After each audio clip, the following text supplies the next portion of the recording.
In this video, I will show you how to fix the voices3_8.dll was not loaded error that causes your game to exit during launch. First, open Windows Security and click Protection History. If Windows Security has quarantined your game file, open the detection, click Actions, and select Allow on Device.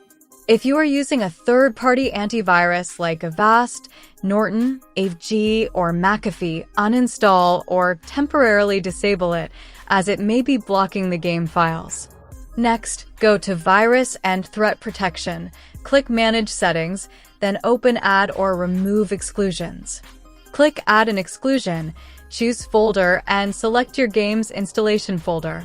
After that, go back to Windows Security, open App and Browser Control, click Smart App Control Settings, and turn Smart App Control off if it is enabled. Now restart your PC and launch the game again. In most cases, the error should be fixed. If the problem still continues, temporarily disable your antivirus and reinstall or re-extract the game files to restore the missing DLL. That's it for this video. If this guide helped you, please like, subscribe, and turn on the bell icon for more gaming fixes. Thanks for watching.